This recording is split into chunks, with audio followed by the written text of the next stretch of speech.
Want that.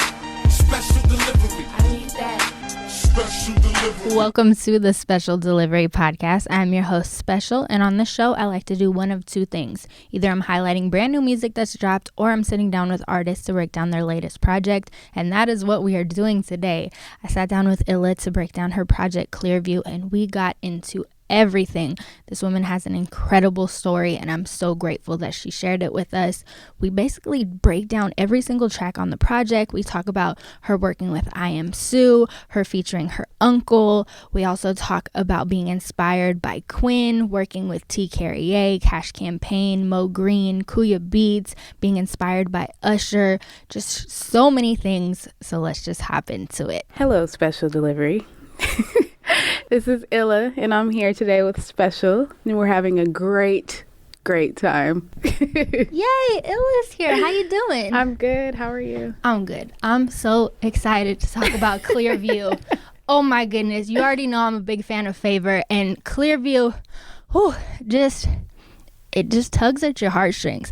I want to say that everybody's been through this situation, but I could be wrong, but I'm like 95% of us have been through this, like easy. You know, and that's the crazy part about it is that, like, unfortunately, well, I don't think I realized it until probably I would say, like, I don't know.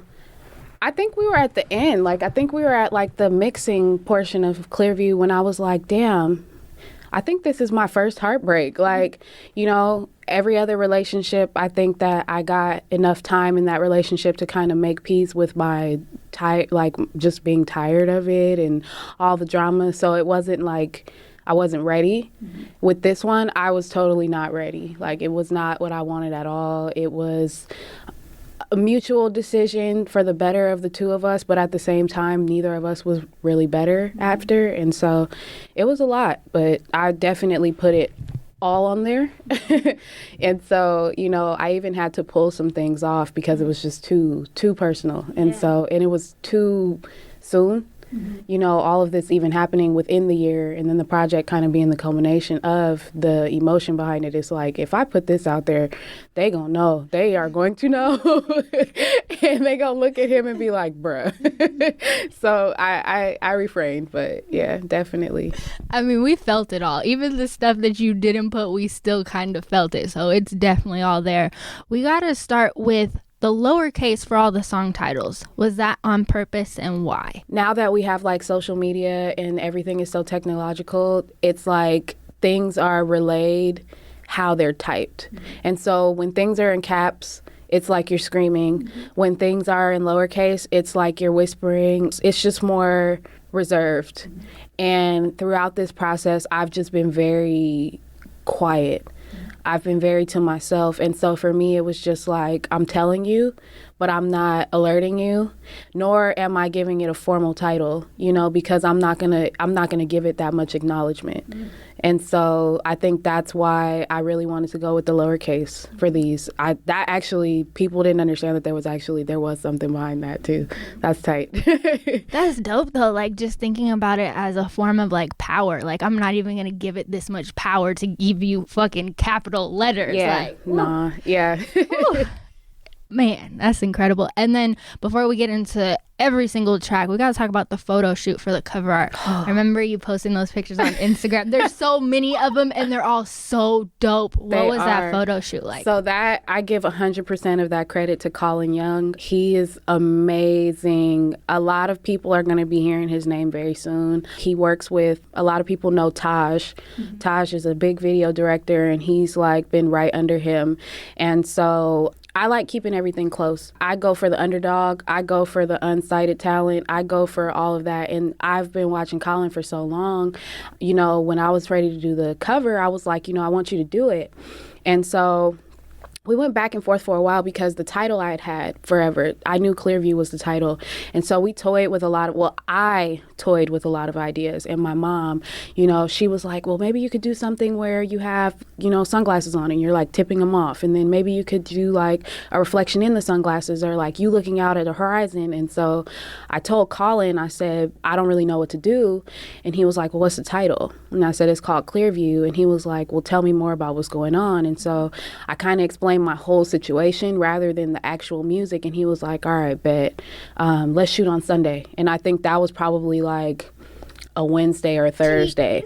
Right. And so I'm like, shoot, all right, cool. I'll be there. And so I think maybe like Friday or Saturday, he was like, yo, wear all nude. Like, you can bring other outfits, but just bring nude. Like, bring a nude top, bring a nude bottom, you know, something that's close to your skin color. And I'm like, all right, cool. And when I walked in, I actually did the photo shoot at Lola, where the listening party was. And when I walked in, we were all the way in the back in that big area where the DJ booth was. And he has a big ass square of plexiglass suspended from like I don't want to say the ceiling because they're high ceilings, but it was like in the air. And he has a steamer, like a wardrobe steamer, and like a water bottle, a spray bottle of like a hair bottle. And I'm just like, what are you doing? And he was like, oh, just go ahead and get your outfit on and then let me know when you're ready. And so I come out and I walk over and he was like, okay, now stand behind the glass. And I'm like, why has he got me in this foggy shower? And so he was like, all right, just look at me real quick. And he takes a test shot and he was like, all right, for sure. And then he was like, now look dead in the camera and wipe your hand clear across the mirror, like in front of your eyes. And I'm like, okay. And as we're doing that, he's going, ch-ch-ch-ch-ch. And he was like, come look at this. And literally like the third shot was the cover. Oh my God. I was like, bruh, like, who are you? Like, and he was just like, I don't know, man. And he's such a great kid. Like, his vision is ridiculous, out of this world. Like, you can tell him 3 facts about whatever you're doing and he's like, all right, bet. And then he'll just come with it all. And so I was so grateful for the listening party. We blew up a bunch of the pictures in like 18 by 24s and had them hanging up, and I gifted them. You know, I was like, I want you to see your work on a canvas, like on a big thing. And he was like, damn, nobody's ever done this, blah, blah, blah. And I was like, that's what you have coming, you know? So that 100% of the credit goes to Colin. He came through with all of that. The vision is incredible. Yeah. Like, for him to just take it, do it so fast, and just know that that was it. And man, yeah. Before we get into the project too, your listening party was incredible. If the people were not there, they missed out. The whole Bay Area was in the building. It was packed. It was gorgeous. And it was so thoughtful. Thank you. The candy bar, the multiple photo booths, right. The backdrop, like you said, the big 18 by 24 photos, everything about it was so well thought out. I was just in awe. You did that. I was like, oh my God, I know her. Like, this is great. Like, I was so happy. It was a labor of love for sure. Like, I don't have a team. So I don't have management. I don't have PR. I don't have pub. I don't have anything. So everything that I do really comes from me. And like, I was just really grateful to have my sisters. They were working the bar. If anybody came to the listening party and had to deal with my little sister at the bar and that attitude, I apologize. She love y'all. Just know it's from a place of love. But nah, literally, like my sister Tiffany, like Tiff and Damo, they came through at the very last hour and just were like, what do you need? What are we doing? And like, they killed it. And yeah, it came out. I didn't even know it was going to look like that. Like, we set up and then I left for makeup and then I came back and was like, who shit is this? This is kind of tight. Like, it was fun. It was definitely what I wanted. And I'm really happy with how it came out. So good. Now, on this project, you, from Favor to now, you started producing. Yes. What has that journey been like? Because that's incredible. Ooh. I'm such a fan. It's been fun. You know, I credit my mom with that, like the inspiration to do that. I grew up playing instruments. You know, I was classically trained in percussion. I played piano by ear. My uncle K-Max, I followed behind everything he did, like to a T. I joke about it and I will continue to say this, but he had a ducktail in the back of his head, so little baby Illa had to have a ducktail in the back of her head. Like, no matter how my hair was, there was a little ducktail hanging out in the back, and my mother despised it, but that's who I was. And so having followed him and making all the music when I was going through struggles, because I was blessed to have Trackademics offer to do the EP with me, and, you know, he fully produced Favor. And after that, there was kind of like a dormant period where it was like, okay, people were looking at me and they wanted to work with me, but I wasn't necessarily in a lane that was being targeted at that point. So people were almost afraid to work with me because it was like jumping off a bridge. Like, we don't know, it's sink or swim with her. And so my mom was just like, why don't you make beats? And I was like, girl, bye. I don't want no parts in that. And she was like, no, it can't be that hard. You play the keys. Yeah.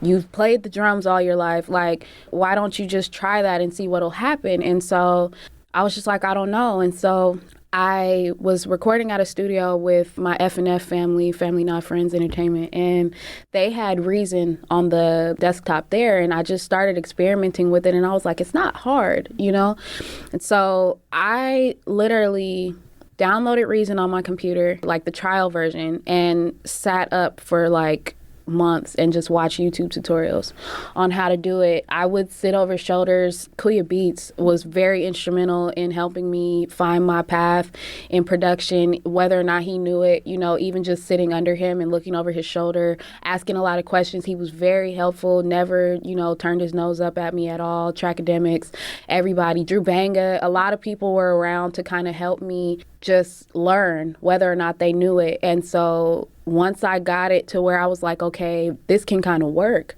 This isn't bad. And I think that was Favor. That was the beat for Favor. And Favor is like a more, I'm not going to say experimental beat, but it's just not typical R&B. It's more down the line of like a house or something. And so once I got that, I was like, okay, I can do this. And I just kept going until I had made enough beats to where I was like, okay, maybe I can actually record on some of these. And then it turned into Clearview. Yeah. I love that so much. I didn't know your background as far as like being able to play instruments. So it's like, It all makes perfect sense now. And it's so dope that they were actually able to help you, because we get caught in these mindsets of like competition or it's a man's game or whatever. And it's like, it really isn't. There's enough room for all of us. And like, they're so dope. So to have them help you just like adds to your already dopeness. Exactly. It was definitely a blessing. Now we gotta walk through the project. The intro, Wings. The sky is calm, the stars are bright. What's better than to be in flight? I'll relax my mind and be at ease, and let this journey set me free. Set me free, no. Spread my wings and fly up. Completely a cappella. What was the decision like to kind of bring us in that? When I first started recording, my voice has a very distinct vibrato, and I got accused of using the worst versions of autotune at all times. And so when it was time for me to do my first show ever, which was actually when I did For the Love of Music in San Francisco, I decided that I was going to sing a cappella first. No track, no nothing, just pure raw voice so that everybody could hear straight up, like, this is what it is. It's right here on paper. I'm in the middle of a venue. I don't have enough money for an auto-tune mic. And I think this was before auto-tune. Like Travis Scott and all them made auto-tune mics pop in. This was before that. And so that was before I even had a project out. And so that kind of became like my signature. Everybody knew if Ill is doing a show, she's starting with the a cappella verse or at least a song. And so when it came time to do the project, I was like, well, let's just piggyback on that. And so the intro to Favor is also an a cappella. That was an original song. It was the second song I ever wrote in my life. And so when it came time to do Clearview, a song that kind of resonated with me forever during this process was Spread My Wings by Troop. And I listened to it a lot during this whole process. And so I was like, you know what? I'm going to just do that song. And so I just did the bridge and the hook of that, and I changed it, a little bit. I changed some of the harmonies and stuff to be more of what I would do versus what they did. But yeah, that was just purely like, that's just the thing I do now. Like, it's probably going to happen on the next project too. No, but it's so interesting to think about as far as like a live performance, because it gets people's attention. You go to shows and people are all over the place. They're at the bar, they're talking. But when somebody starts singing a cappella, boom, you have our attention. The room goes silent. Yeah. So to do that on a project, boom, you have our attention. We're in. Like, we're locked in. We're ready to take this ride with you. So yes. Oh, yeah. I love it. That leads us to Favor, Nani's song, Who Is Your Niece. Yes. What do you say to the girl who has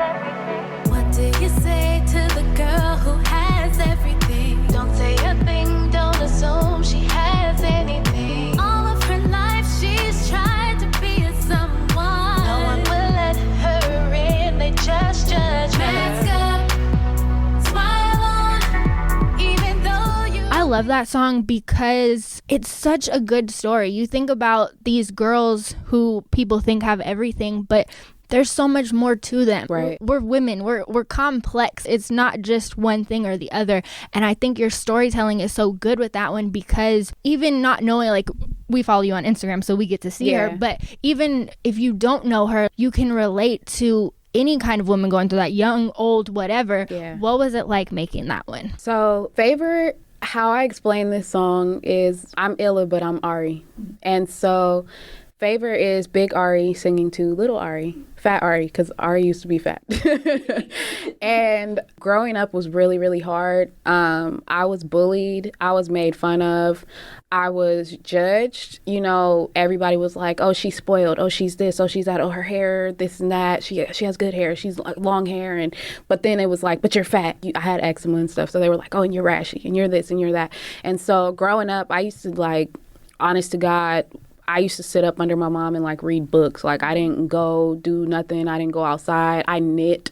Like, I was that kid. My mom built a little library in my room so I could sit in my little cubby and just read all the time. And so growing up, I got sick when I was 16 years old, and it caused me to lose an extreme amount of weight in a short amount of time. I lost 80 pounds in, like, 4 or 5 weeks. And so I literally got that, like, dream makeover that everybody is like, I wish I could just snap my fingers and be skinny. And, like, I literally went from, like, 210 to, like, 140, 130 in, like, no time. And so I spent a lot of time out of school being sick. And so it was mainly because I got transferred to another school in the middle of that. So when I went from being big at one school to getting small and then going back to school, it was at a new school.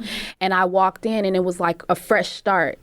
And I got to see the other side of it that I had never experienced in my life. I had never experienced popularity. I had never experienced, you know, thirst from men. Like, I had never had any type of play from a man ever. And so it was on me to take it all into consideration and, like, remain humble and know that I spent more time as that girl that was getting messed with and picked on and, like, really just dogged instead of, like, running with it and becoming, like, a cocky kind of person. And so I am still Fat Ari in my mind. And I say that all the time. Like, I have little Ari moments all the time. I have Fat Ari moments all the time. There are two characters that my people around me know very well. And now my niece, Nani Sanai, she just turned 12 in July, and she is now going through that. And we're watching her come home and say, oh, the girls stopped talking to me. They don't want to be my friend today. And they had everybody stop talking to me, and they did this, and what am I supposed to do? And then you catch her, like, looking in the mirror, or you'll catch her, like, doing new things with her hair, or she'll call me, Auntie Ari, can you come flat iron my hair? Can you come do this? Can you come do that? And I'm like, okay. And I tell them all the time, my sister literally just carried that. That is my child. She literally just carried her for me. She reminds me so much of me. And it was at the time over the summer where we were going through that with her that I was like, I want you to listen to something, you know, and you can't listen to it yet. But anytime you feel like you're going through anything, I need you to look at me. You look at me and you look at your mom and you're like, damn, they're hella tight. I love how she dresses. I want to be like them when I grow up. And it's like, but just know we were there. We started there, you know, and whenever you feel anything inside of you, listen to that song and think about what you think about us now and know that that's coming. It doesn't stay like this always. And you just have to remain you. You have to remain true to you. That's what my mom says to me every time I walk out the house. Stay true to you and true to your God. And don't ever waver from that. And so she was bugging me. She was like, can I hear my song now? And it was really funny because I sent it to her before the project came out. Finally, I was like, okay, shut up. And she's telling her mom and everybody, she was like, well, I got it, but I don't know if I can play it for you yet because it doesn't come out until the 5th. And like my sister called me and was like, why you do this? Why would you turn my child into a monster? But yeah, that's what that song came from. That's probably one of the closest songs to me just because I fight for those girls. You know, a lot of people still to this day, they look at me and they expect that this is how I've always been. I know a lot of people. I have a lot of friends. I have a lot of acquaintances. I know a lot of people. And because of that, I'm always talking to somebody. I'm always around somebody. And to the outside person, it may be like, damn, she didn't have to work hard for nothing. She didn't have to do this. And I'm like, boy, if only you knew. I literally carry the pictures of what I used to look like in my phone and be like, nah, look at Fat Ari. That's not what it always was. But yeah, that's what it was about. It was just more so about letting the girls know it's not always going to be like this at all. So important too. Like, I think a lot of music is about a legacy and taking what you've learned, no matter what it is. Like, yeah, a lot of the times it is about heartbreak and love and life and stuff like that. But some of it's really as simple as like being a teenage girl and how fucking terrible it is. Like, it's trash, but knowing that it doesn't last forever. Yeah. When you're a teenage girl, you think that this is it. And then you graduate and you're like, nah, like, it doesn't matter anymore. It's so, so important. Yeah. That leads us to Serious. Oh, Jesus. Baby, I'm tired of playing all these games with you. Lay your hair right next to mine. Let me know what's on your mind. Baby, I'm tired of dealing with these lambs and fools. I'm not into wasting time. Be the rock right by my side. So it's an interpolation, and is it a sample to of Midnight Star? It's not a sample. Okay, so it's just the interpolation. Yep. Okay, so Midnight Stars, I'm curious. Yes. Just a classic song. Yes. Why did you choose to take that and flip it? First of all, I love the song. And so when I first started making beats, the way that I practiced was pure interpolation. So it was like, okay, let me just see. I know I play by ear, so let me see if I can pick these songs out and see if I can do them. And that was a song where I was like, ooh, I've always listened to this song. I've always heard these chords. I've always felt like they would be really hard for me to play because I'm not trained. And so I did it. I picked it out, I played it, I did it, and I was just like, okay, cool. And it was just sitting there. And like I said, I just built up a bunch of beats. And so one day, I do a lot of my writing in the car, super randomly. I do a lot of my writing in the car. It'll just come to me, and then I'll be like typing and voice memoing at the same time. And so Serious came while I was driving in traffic one day. And as I started singing the hook, I was like, this is curious. Like, girl. And I do that often where I'm like, I feel like I've heard this before. And I'm like, damn it, I have. But this one, it actually was Serious. And I was like, oh, well, I did that beat. And maybe that's why it's sticking on me so much. And so I brought it back and I did it. I recorded it. And I was like, oh, it actually really works. And I did the beat probably about 2 years ago. Oh, wow. Yeah. And so it was still very rough. So by the time I had a song for it and came back and recorded it, I was like, oh yeah, no, we're going back in. Now I know what I'm doing. Like, we could go back in and really get this beat right. And so I went back in and I like completely reworked it to where it is now. And so I'm still learning, but it's better than it was. Yeah. But yeah, that's how that one came about. I love that one. And then the On Everything interlude. Oh my God. I'm on your line, your square. I really like art. I really want to kiss art. I want to kiss you in the middle of your face. That's the fan favorite. Because it's so personal. Like, we were talking earlier and you said like, oh, there's some stuff that I cut because it was too personal. Yeah. Like, that's pretty damn personal. Yeah. Talk about that as much as you want. I don't know if you want to reveal if it's real or... It is real. Oh. It is real. It is Damn. 100% real. Contrary to common belief, it is not a voicemail. It was an actual phone conversation that we were having. It was a 45-minute phone conversation that was recorded on Reason, on my laptop, no formal microphone, sitting in my living room with the MacBook built-in microphone and speakerphone. So also contrary to common belief, and I have to say this because I've been having to defend him, that is not the person that I was dealing with. Okay. Got it. That is not him. This was BET weekend this year. So June of this year. I was in LA. I was in my bed. It was 6 o'clock in the morning. My phone kept ringing and I'm looking, and as I look, I see the name pop up and I'm like, haven't talked to this kid in like 3 years, 4 years, right? And it wasn't even somebody that I was heavily involved with. That was what was so odd to me, because we were very connected mentally. Physically, nothing. Like, we didn't really do anything. We were never in a relationship, never officially a boyfriend, girlfriend, nothing like that. But that mental connection was like crazy. Mm-hmm. And so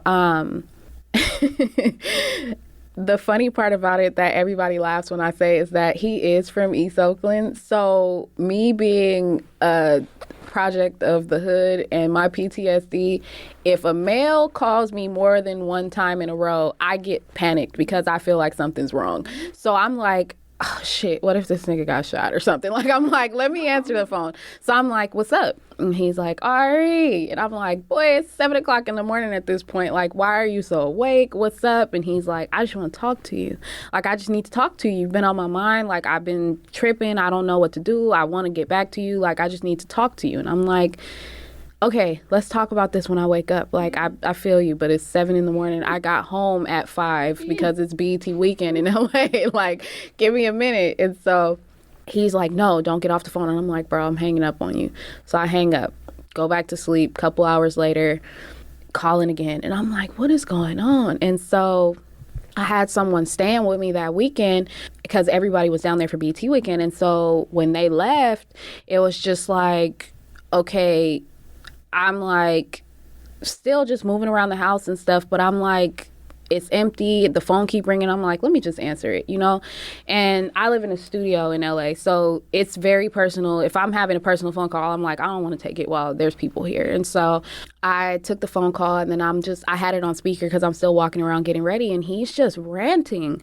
Like, and I'm like, are you drunk at 10 o'clock, 7 o'clock, 8, 9 in the morning? Like, how did this happen? He's like, I swear to God, I'm not drunk. I don't know. And it's funny because when you listen to it, he does sound slurred, but that's his cadence. Like, that's just how he talks. And so I was like, damn, okay, maybe he's on something, but he's not drinking. He does sound like himself. And to protect the innocent, we did, you know, a lot of things to his voice. But I told him straight up, I was like, dude, if you keep playing with me, I'm going to record this conversation and send it to my mom. That's what I said, because he knows my mom. And he was like, do it, send it to her. I miss her too. Yes. I want to talk to her about some stuff. And I'm like, oh my God. He was like, matter of fact, what's her number? I was like, hell no, you're not calling my mama, boy.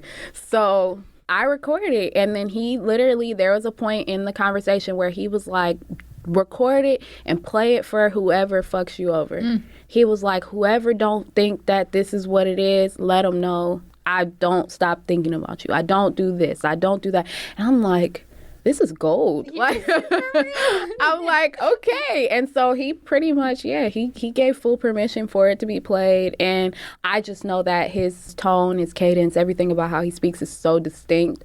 It's like, I'm not even going to do that to you. Because if anybody who knows you listens to this, I'm going to be like, this fool. So we did a lot in the studio to his voice. Well, just like to the tone and stuff. But he gave full permission and he was fully in. Like, he was like, let him know.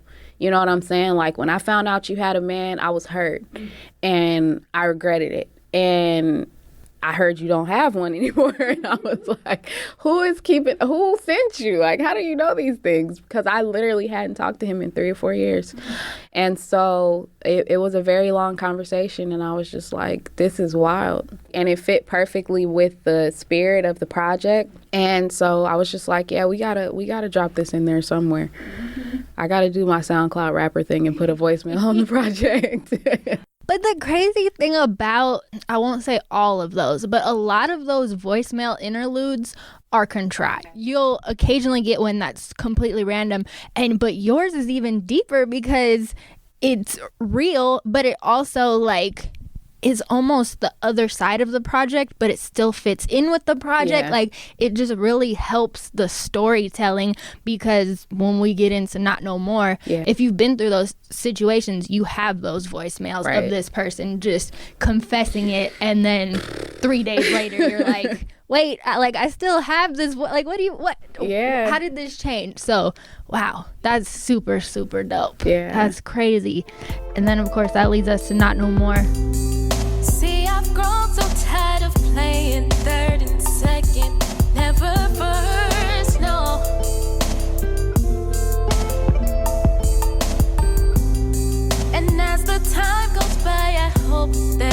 gets better, but it's worse, no. See, your phone keeps ringing late at night. It hurts. Like, it really hurts. And like I said before, I feel like if not all of us, 95% of us, at least women, have been through it. I'm sure there's guys out there that have been through it, but just really being tired of being second or third place and just the toll that it takes on you, and finally saying, okay, I've given this the best that I've can. I've tried. Yeah. I gotta go. Yeah. What was it like making that one? That was my victory lap. That song took the longest to come together out of the whole project. It was the last song that I finished because honestly, the rest of the songs were therapeutic to get me to the point of the second verse. And I stopped. I wrote first verse, hook, and stopped because I was like, I don't know how to finish this because I'm not finished, if that makes sense. Like, that song wasn't done because it wasn't a complete chapter. It wasn't closed. So every single word is true. Like, every single word is legitimately a song form of things that I had said towards the end of the relationship. You know, one of the biggest arguments or issues that we had was literally a day where I was like, I swear to God, like, if you ever gave a fuck about me at all, you would need to find some words in you right now to have this conversation because I don't know what to do at this point. And I just got, I don't know what to say and I got to go to work. So we'll talk later. And he left and I sat and I cried and I cried and I cried and I was at his house and I talked to my sister and she was like, take your shit. And I was like, I don't want to do that because I know him. And I know that if he comes back and sees that everything is gone, that to him that's going to solidify that this is it. And I don't want it to be it. And it's a bluff call. And I know that's what you're trying to get me to do. But I know him, and I know that that's going to whoop his ass more than anything else. And I don't think I'm ready to do that yet. It's not combat yet. It's still a tug of war. And so I took a lot. I didn't take everything. I thought I had left the important things that he knew I would never leave without. Like, everybody knows I love all my gold jewelry. I had left a lot of that there. I took some shoes in a bag that I had and stuff like that. But, when I talked to him a day or two later, he did kind of say, like, you don't know what that felt like walking into my room and seeing my room like that. And I was like, well, that was the point. And he was like, but it didn't work the way that I know y'all thought it was going to work. Like, it did exactly what I thought it was going to do. And I was like, fuck, this is what I get for listening to my wretched ass sister. But she meant well. Yeah, she did. But, it kind of just also highlighted to me that it's not always about the games. It's not always about the mind games and the one-ups and the bluffs and the who's going to win. And it's not always about that. It's more so a case-by-case basis. But yeah, Not No More was definitely all verbatim things that I had said at some point or another in a conversation with him. And yeah, that was a tough one. The second verse of Not No More, I could not sing without crying. It took me a long time to just get the verse out of me. And if you hear, even it still never got done. It still never got recorded without me crying. At the end of, I think I say, my heart's broken, my love's stolen, now I am stuck holding my feelings inside. Tell me, how do I even try to move on with life? When I said move on with life, crying tears every night, boy, you can hear it still on the recording that my voice started. That's when my voice was wavering and they cut it. Like, I immediately had to cut that part and then punch and do it again.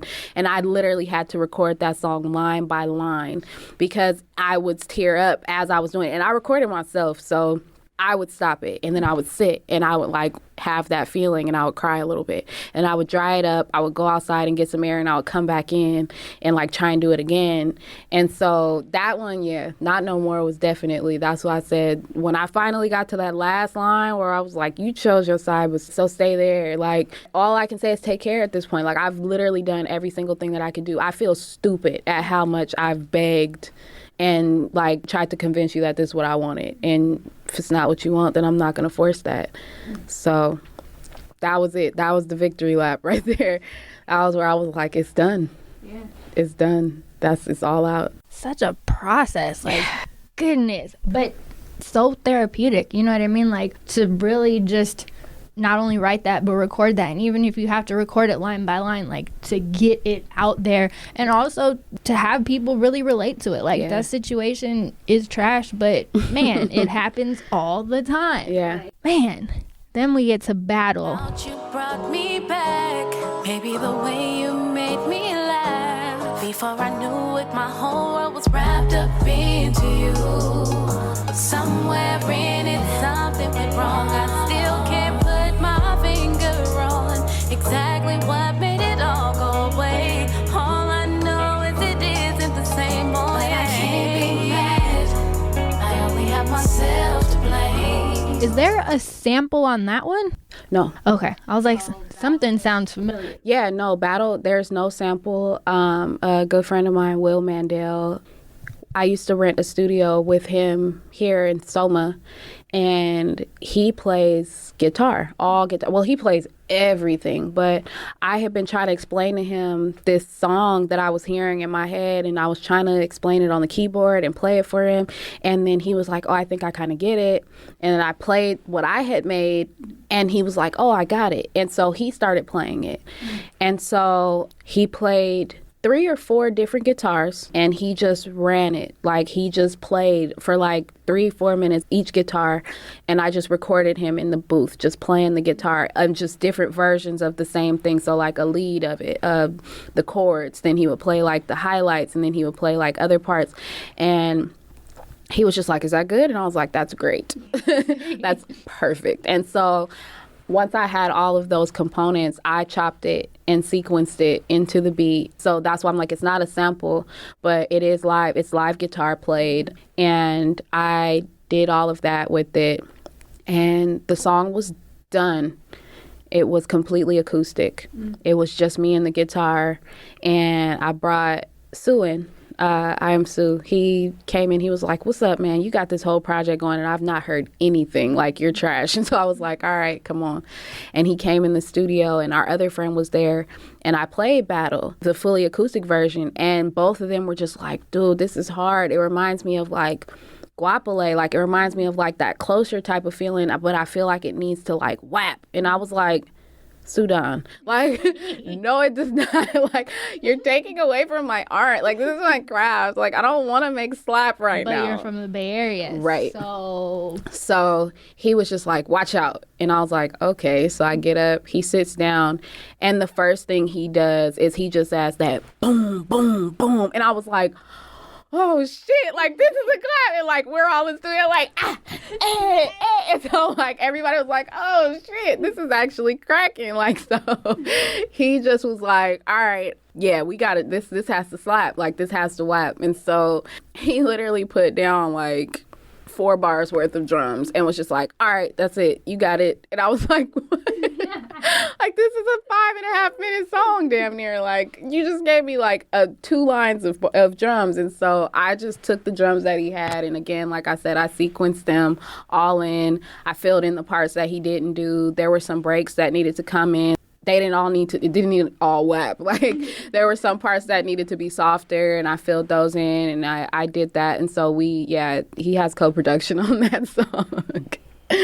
Yeah. The collaboration is incredible, but also like your workflow, being able to take these little pieces of guitar and little pieces of drums and figuring out like, okay, this goes here, it's softer here. Even that's incredible, especially because you basically just started producing within the last couple of years, to be able to take these little things. Damn, it's super impressive. And to make this song that really like represents you, but also, like we said, represents the Bay Area, because it slapped. I think maybe that's why I thought it was a sample. There's the slappingness resonated with me, but yeah, that's just the drums are very Bay. To me, they remind me of like a Mozzie song. There's the triangle with the snare. Like, there's literally a drum called a snare triangle, where it's a snare and a triangle at the same time. And that's like a classic staple of like a Mozzie, like a June beat. And so when you hear that, you automatically think that. And then, of course, when you hear the 808s, it's like trunk, womp, womp, womp. That's us all day. But I wanted to try and keep the rhythm, I guess, not even the rhythm, but the drum pattern. I wanted to keep it real simple, but real Bay. Like, I just wanted it to be more representative of what we do rather than what everybody else is doing right now. And so that to me was hella dope. That was super tight. So good. That leads us to the second interlude, Legacy. Yes. Of course, that introduces us to your uncle. That introduces us to you rapping. Smallest hint of doubt can distract you from the glory and the legacy that follows. When they mention your name, yeah, Illa. When they mention your name, yeah, Illa. When they mention your name, yeah. Open up your eyes so you can see. And brothers can't peep game on reality. Vanity, envy, poverty will make a brother. What was that journey like? Was it something that was like, okay, I'm gonna rap on this project, or it just kind of happened? Was it the beat? Like, what made you go, okay, I'm gonna rap? So, like I said, I was my uncle's shadow. I grew up under him rapping. And so he is K-Max. His rap name is K-Max. And so when I was little, they called me A-Max. And I used to rap all the time. Like, my first rhyme was like, Ari lives on Eddy Street. And like, it's like a running joke in our family. Like, everybody be like, oh, you ain't rapping about Eddy Street no more? I'm like, whatever. But on top of everything else that's been going on in my love life, also, my grandmother got really sick last November. She was having trouble breathing, and we ended up taking her into the ER, and it just kind of funneled into this huge thing. And it was like, nobody expected it. Nobody thought that it was going to happen. You know, it was like, oh, she's going to, they're going to check her out. She's going to be home in a few days. It was like 3 days before Thanksgiving. We were like, oh, she'll be home by Thanksgiving. And it didn't pan out that way. She was in and out all the way up and like till this day. You know, we took her back to the hospital yesterday, and she was moving into a new home at that time, and it prompted all of us to have to go there with her.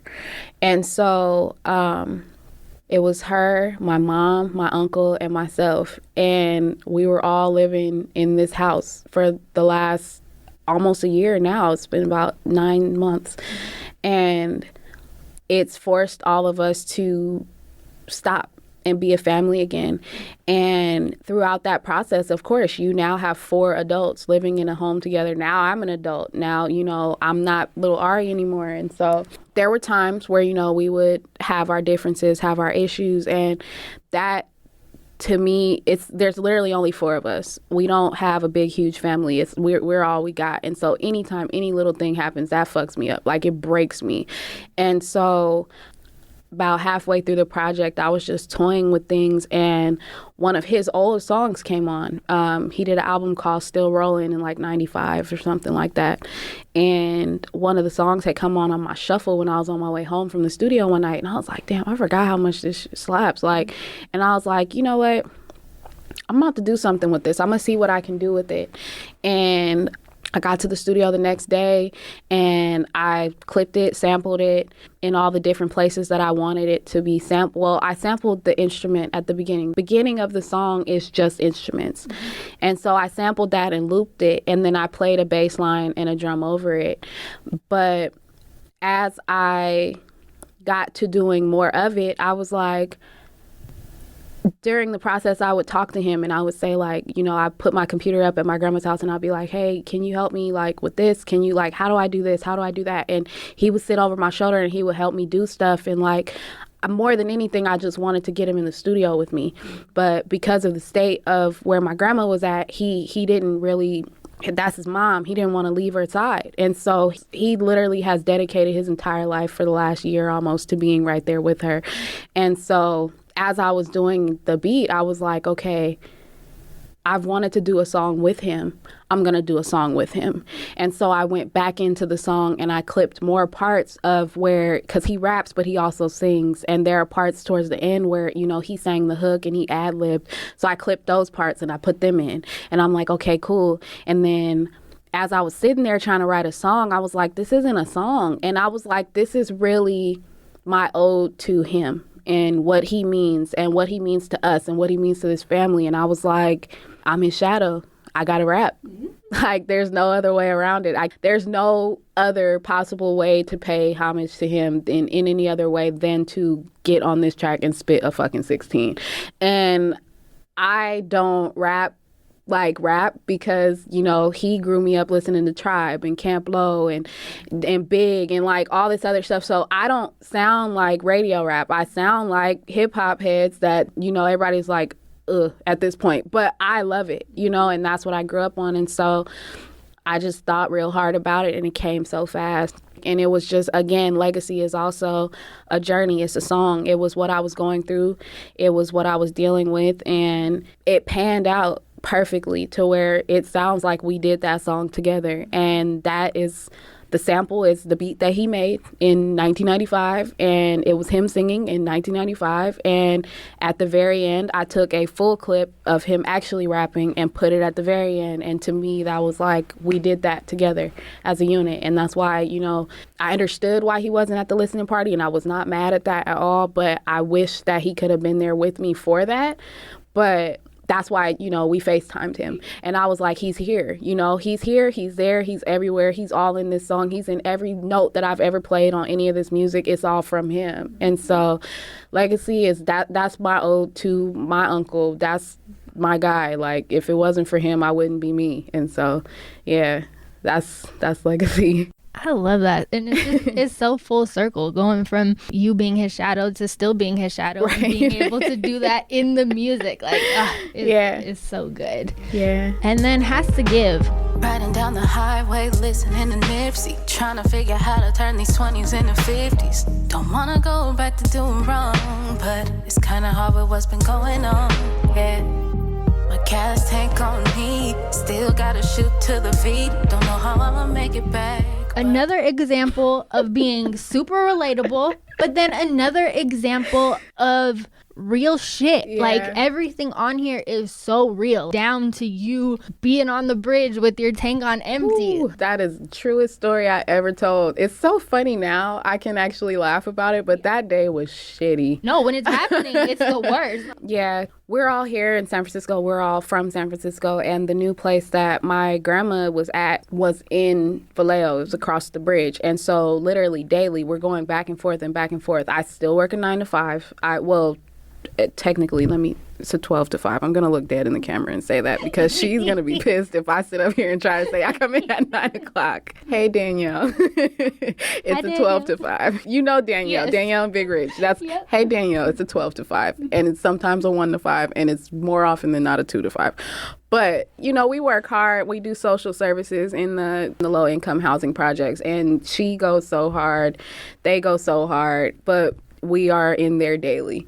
And so, you know, I wake up and I would cut hair in the mornings, because I'm still a barber too. Some mornings I would cut hair, and then I would come to the office, leave the office, go cut more hair, then maybe go to the studio, then get to the house. And all of that happening all simultaneously, it took a toll. And so, yeah, it was just one day I was leaving from the Sev, from Vallejo, and I literally was talking to my mom on the phone about what was going on with my grandma and stuff, and I was like, oh shit, I'm on E, I need to get off at this exit. I'm gonna get off at the first exit and get gas. And I was like, I was pushing it last night, like I just was tripping. And so as I'm talking to her, I forget to get off the exit. And I'm like, shit. So I'm trying to hurry up and get over on the next exit. And I'm like, fuck, I'm at the Carquinez Bridge. This is happening. And I'm like, Jesus, please just let me make it to Crockett. And he was like, yeah, no. So I was on my way to the shop to cut hair. And I called my client and I'm telling him, I'm like, yo, I'm stuck on the bridge. He was like, I'm actually coming from Fairfield anyway. I'm going to just stop and get you gas. And I'm like, okay, yeah, just let me know. And in the middle of that, Caltrans pulls up on me. He was like, girl, what are you doing? And I was like, I don't know. This is a lot. I don't know what's going on. I just want to, I was talking to my mom, and he was like, shh, let's get you some gas. Then my car has some sort of contraption in it that doesn't let normal gas tanks put gas in it. So he couldn't put the gas in my car. So he literally has to like push me off the bridge with his big Caltrans truck. And we're right there by Dead Fish. And he's just like, you got a story, little girl. I don't know what you got going on, but he was like, you got some goodness going on for you, because I don't know how this happened. I'm like, I don't know either, but I just want to get some gas on and go to the shop. He was like, stop, it's good. But that, yeah, it's just been so much. Like, I just really feel like it just was not letting up, you know. At the time that things were good in my relationship, I was going through this stuff with my grandma. So it was like, I was so grateful to him that he was there for all of it. And he was just my shoulder, my rock. You know what I'm saying? Like, I just remember, like, I would just be crying and he would just come and just sit and just lay there and just hold me. He'd be watching his football or watching his basketball, whatever the hell was going on. And I would just be crying and he would just be there. And it's like, that is what kind of kept me sane.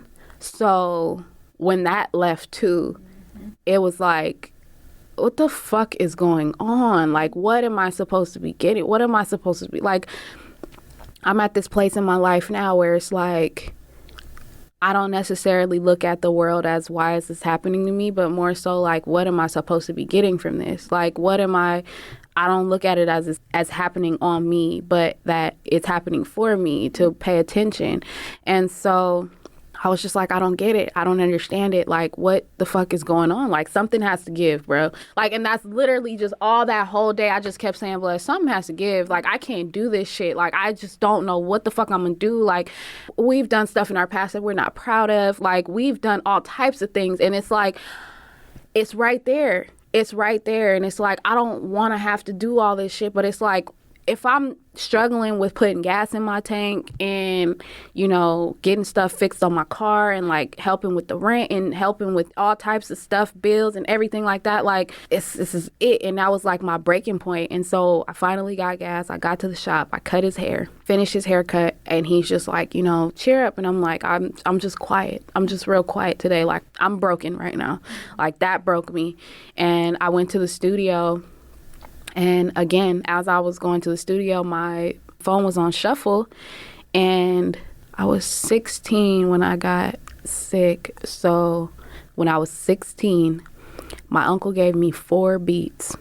I've never lost track of them. They're still in my Apple Music to this day. And one of those beats came on my shuffle.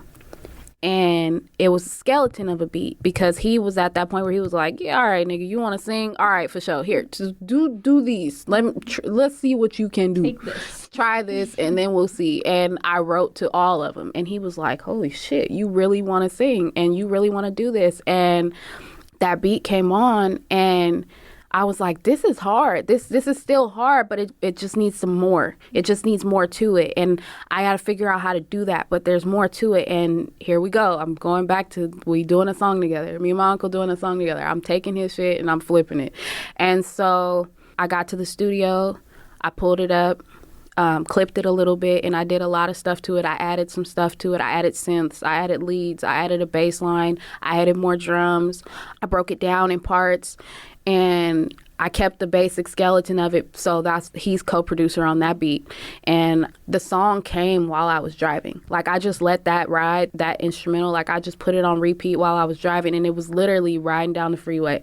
You know what I'm saying? Listening to Nipsey, trying to figure out how to turn these 20s into 50s. I gotta shoot back to the V. I don't know how I'm gonna get back. Like, that's literally what was happening. Like, it was all verbatim, like, exactly how it was going down. And, the second verse is actually a song that I had done before, and I felt like it was right because, again, it was cataloging different points in my life where I felt like that. Mm-hmm. And so I did that song for some friends of mine. It was a chorus that I did for them, but it really resonated with everybody. And I took that, I talked to them, and I said, hey, I'm about to use this because it works, you know? This is how I feel. And so as that went, I was like, well, this is crazy. I'm just going to literally catalog every single time that I felt like this in my life. And so the third verse is the first song I ever wrote. It was called Heaven's Door. Oh, wow. Yeah, and I wrote it while I was sitting in an emergency room when I first got sick. I don't even think I was in an emergency room. I think I was in a doctor's visit. I have Crohn's disease. And that process was ridiculous. And that's ultimately how I ended up losing all the weight, because it's, you know, a stomach issue. And so they were testing me and testing me and testing me and testing me. And it was wearing me out. I didn't feel good. I was sick. I was losing weight. I was weak. It was hard for me to walk. It was everything. And he gave me those beats and was like, all right, do something. And so, you know, the first song that I wrote is I Won't Cry No More, because I've been through this before, and myself I do adore.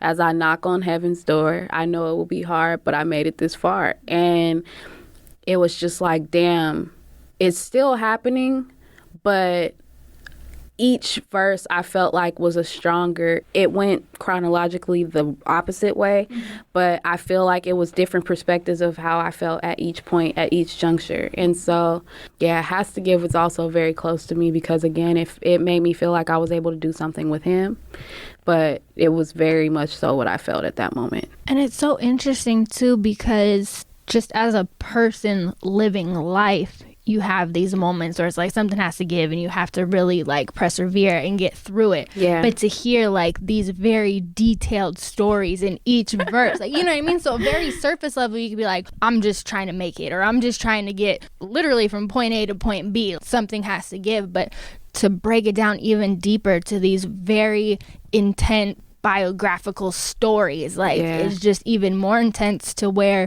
it just opens it up to where so many other people can be like, damn, like I've been through something close to that. And you know what I mean, just the sheer perseverance it takes to get through all of those situations is so intense. That was a good one for me. A lot of people you know, people are so big on like quotables and stuff now. And I've had a lot of people in the second verse, there's a part that I said it, I wrote it, I thought that it flew under the radar, but apparently it was like really resonating with people. And that was the line, you know, am I walking to the prize or am I running to my end? And a lot of people were like, I get it. Like, I get what that means. Like, it's a slow process to the good things, but it's a fast process to the bad things. And I was like, yeah, you know, and that's really just how it is, you know, in every aspect of life, even with this, even with the music, you know, it's not overnight. It's not happening right now. Everything that's happening takes time. And like, I think that more so, again, like I said, it's all been therapy. And like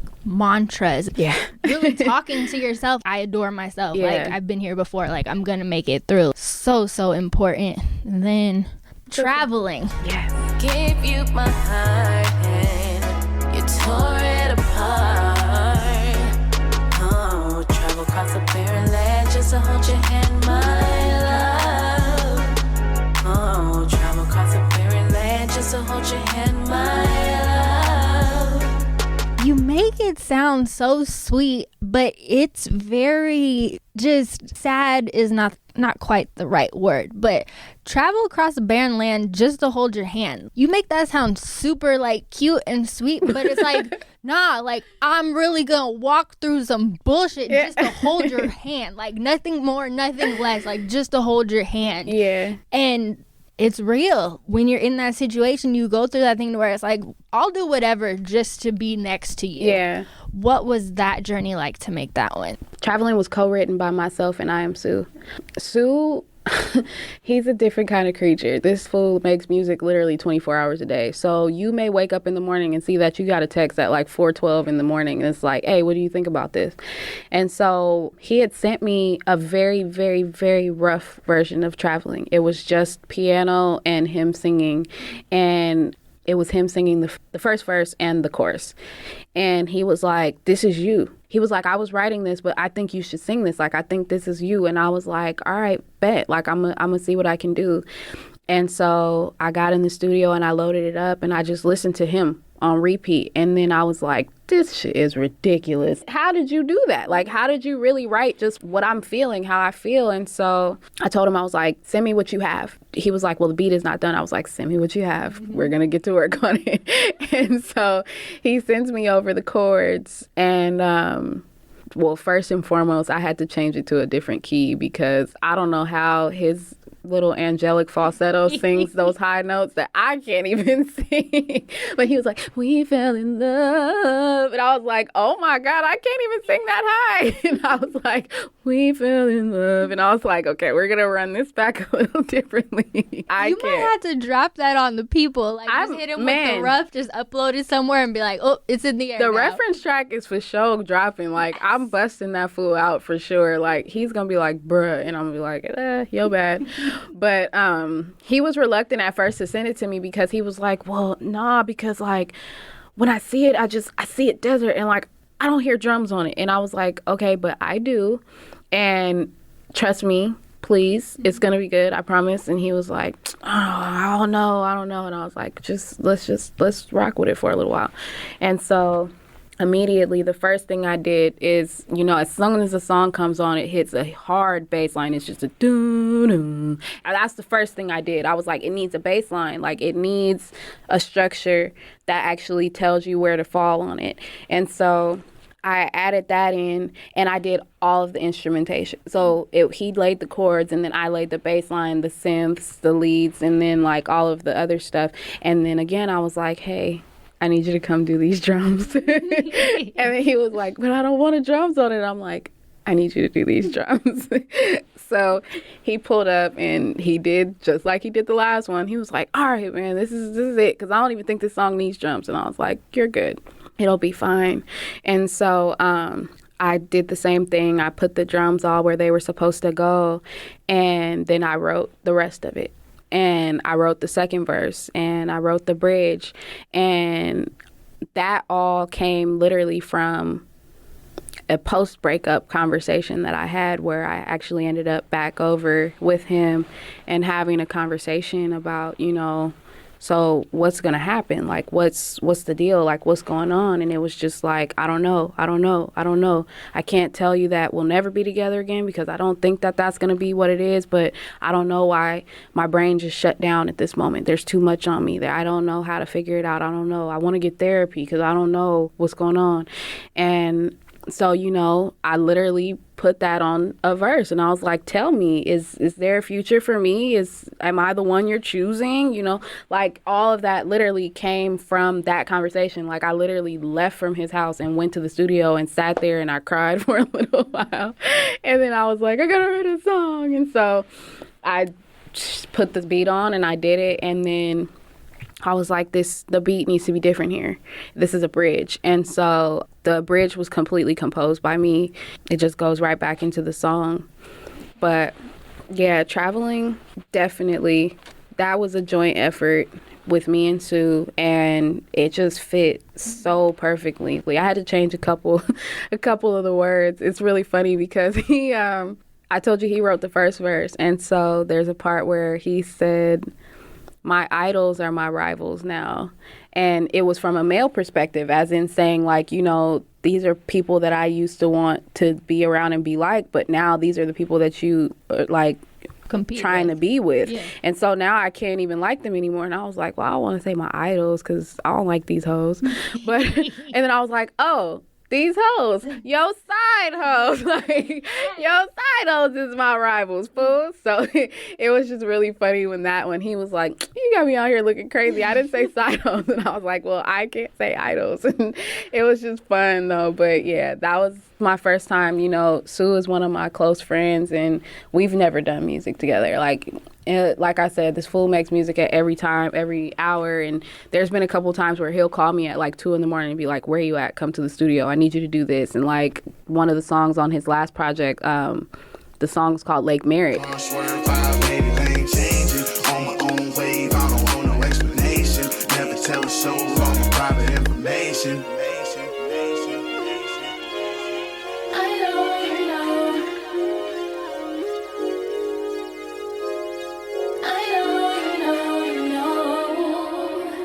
This fool called me at like 2:20 in the morning and was like, I'm at the studio. Can you get here in like 20 minutes? I just need you to do some Ashanti 98 vibes. And I was like, what?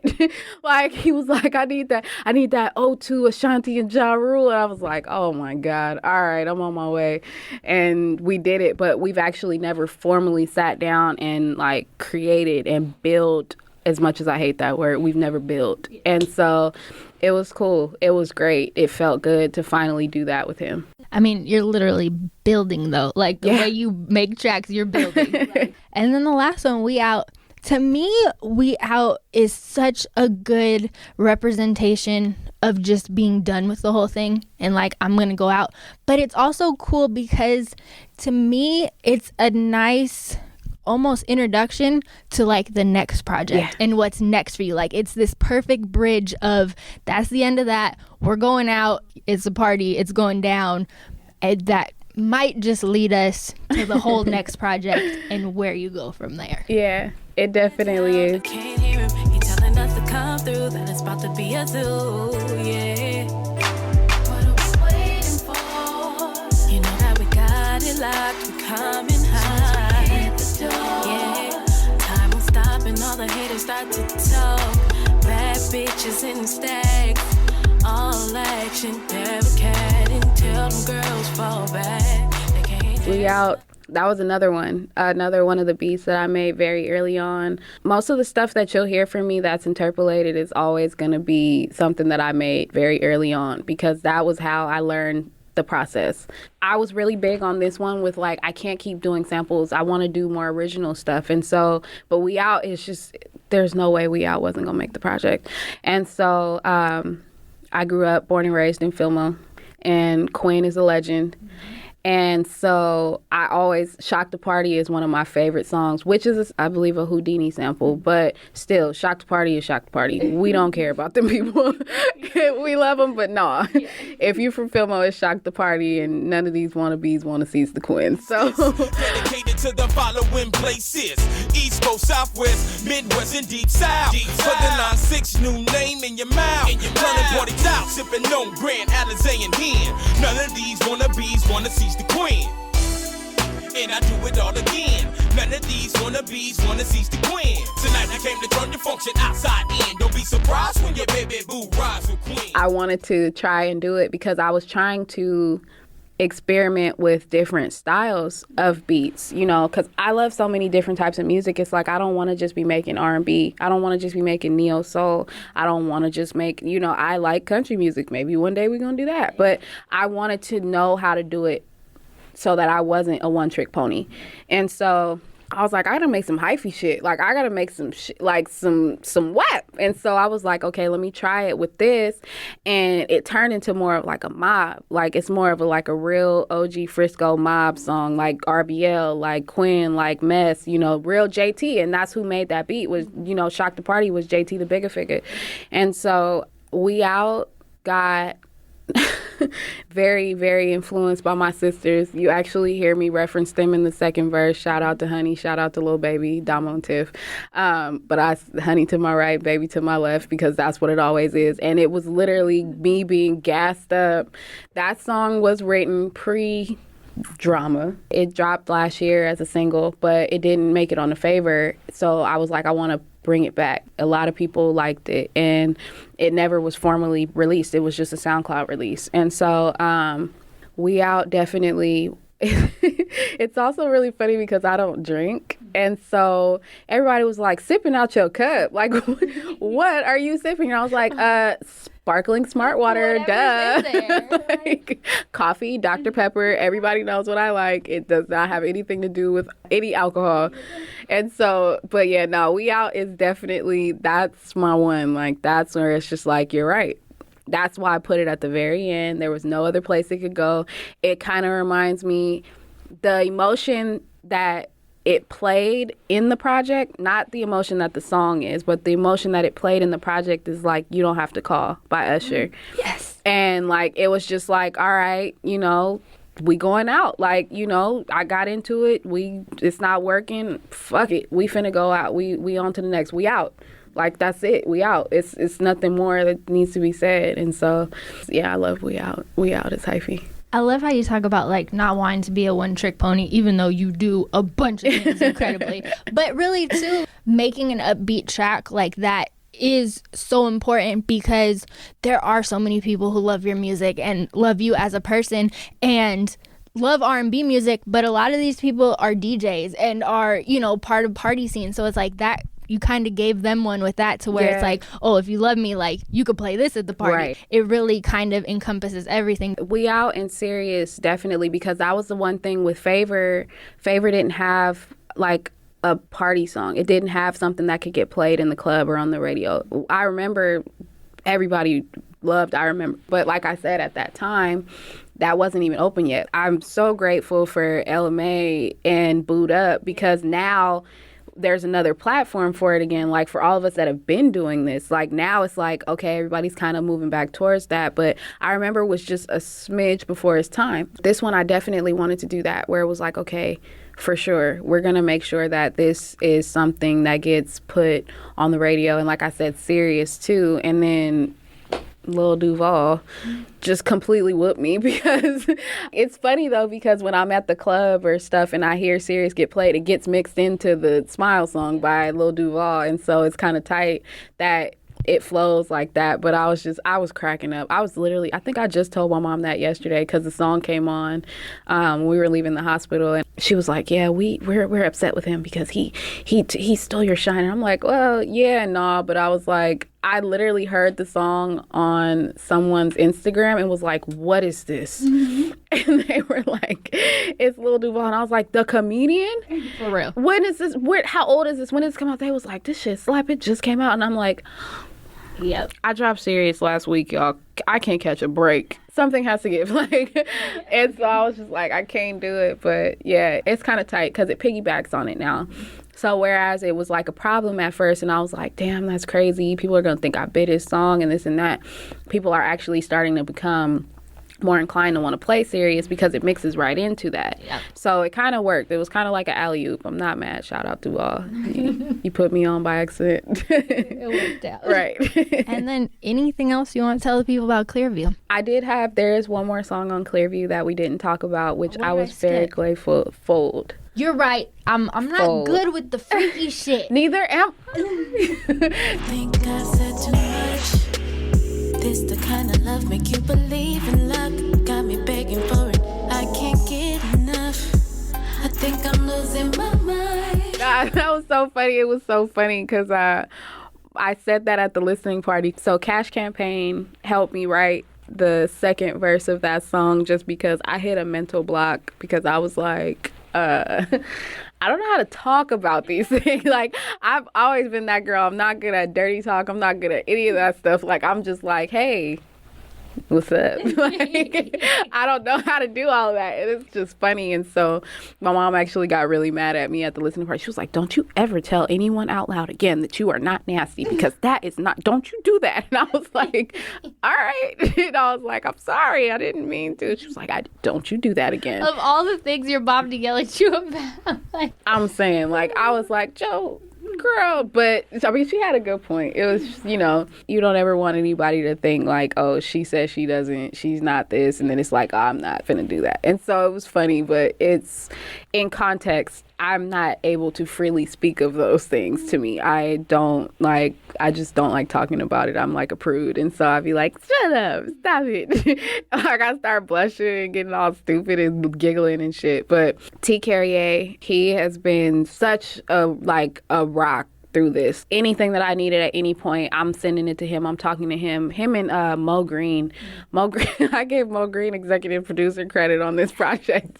He knew all the songs at the listening party. Everybody was like, hey, you know the songs already? And he was like, I do. Well, all three of them are super fucking talented. Definitely. So that's another group of people who you were able to work with who are just so talented that it's like, oh, this is great. Yeah, 100%. And T was just like, anything that I can do at any point in this process to help you, like, I want to help you, and I don't want to man it up. That was the craziest part about it, is like, he vocalized, I don't want to do what men do, which is, mansplain and like take it over and tell you this and that. Like, I don't want to do that. I want to add to your craft. I want to elevate your craft in any kind of way that I can. So whatever you need from me, I'm here. And that, more than anything anybody else could have said to me throughout the whole entire process, the fact that he stood on that and like he recognized it and he acknowledged it, and he did it. He didn't retract that statement. He literally followed through. And so he sent me a couple beats, and Fold just resonated with me.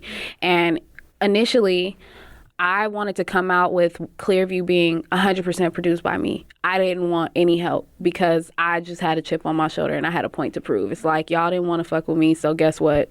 This is what I can do by myself. Be afraid. And so I was like, so that for so long that it was like when he came in, it was literally like he just like pushed me and it's like all that just cracked. And I was like, okay, never mind. What we gonna do now? So he was like, take these, let me know if you can't do nothing with them. I'm not mad if you can. And I got to fold and immediately heard the hook. Like the hook came, it's like I must have played fold like maybe once full through, and by the second or third time I was playing it, the hook was already there.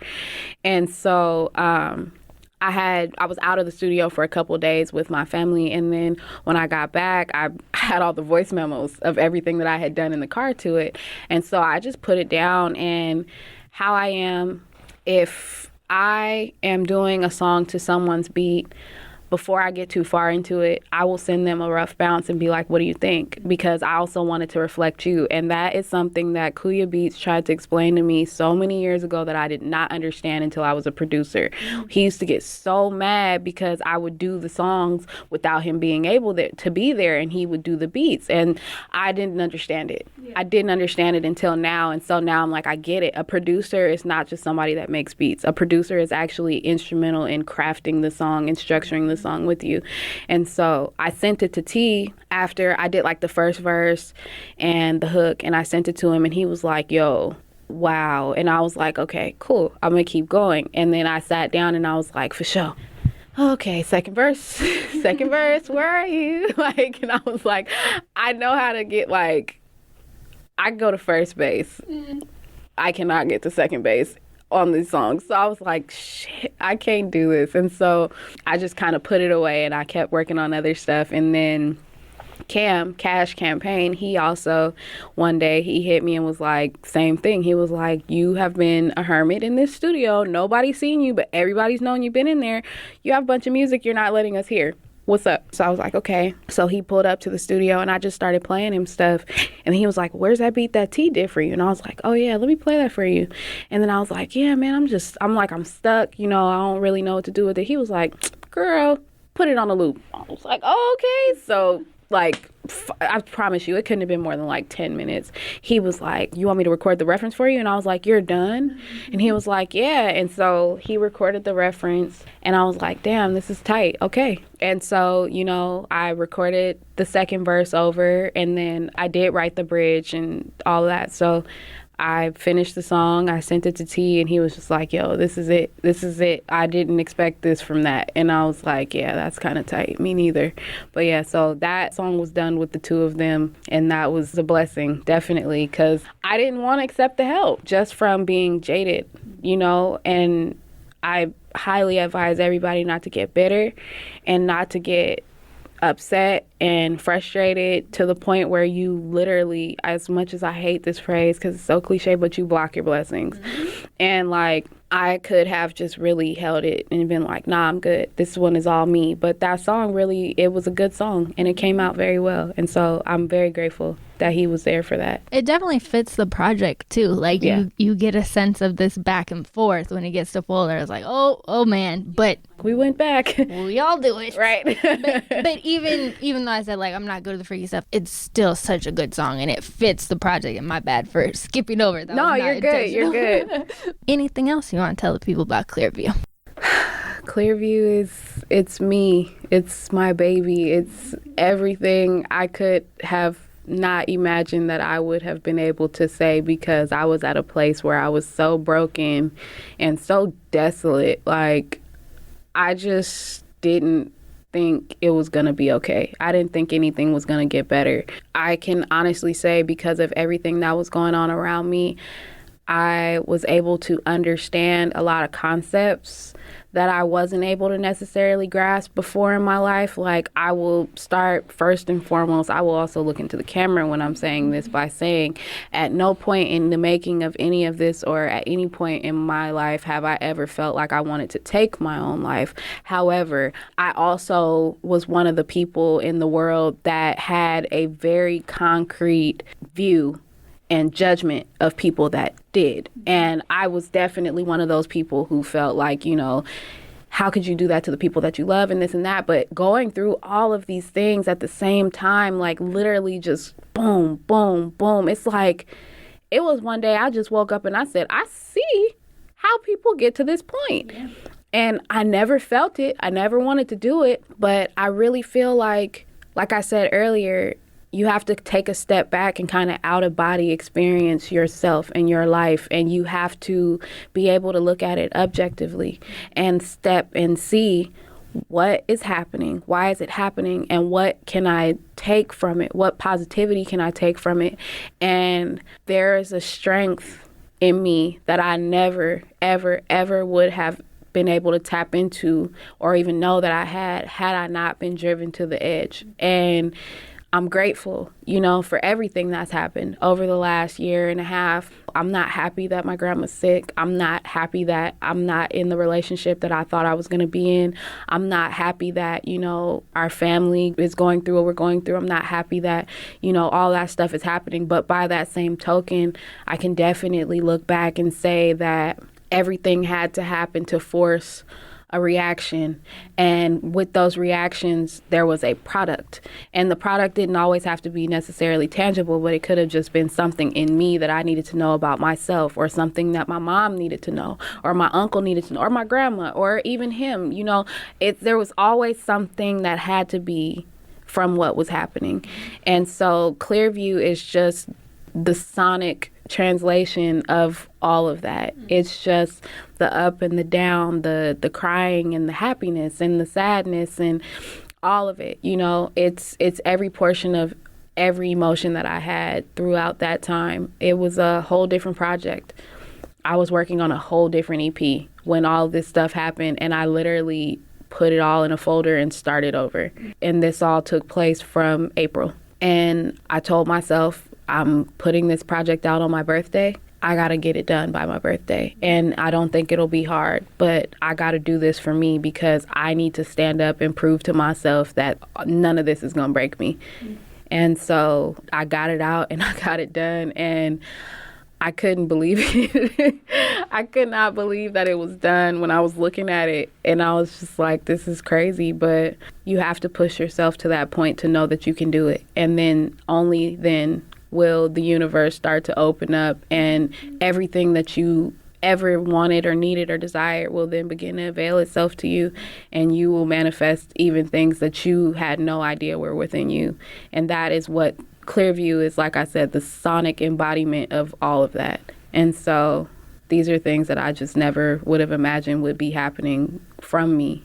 That is my clear view. Now that it is all over, that is my very clear view. Quotables in the music, quotables in the podcast. Like, we just went to church. Goodness gracious. But it's part of life. Yeah. Like, you talk about how you wanted to produce it all yourself, and we do that to ourselves all the time. Like, we get so stubborn and stuck in our ways, like, no, I'm doing it like this, I'm doing it like this, and it doesn't come from a good place. It comes from a very stubborn, like you said, petty, jaded place. Right. But once you open yourself up, boom, there it is. And like, just the amount of empathy that you gained just by going through something, but not only you going through it and like feeling things yourself and learning things yourself, but for you to share it with all of us is just unbelievable. And just to give that to us is just such a good gift. So thank you. Thank you. You're very welcome. I hope that it helps every single person that it's supposed to. I feel like that's what I'm here for. I've always felt like that. I've always been a helper. I've always been a little justice ranger. I've always wanted everybody to be happy and everybody to be good. And like,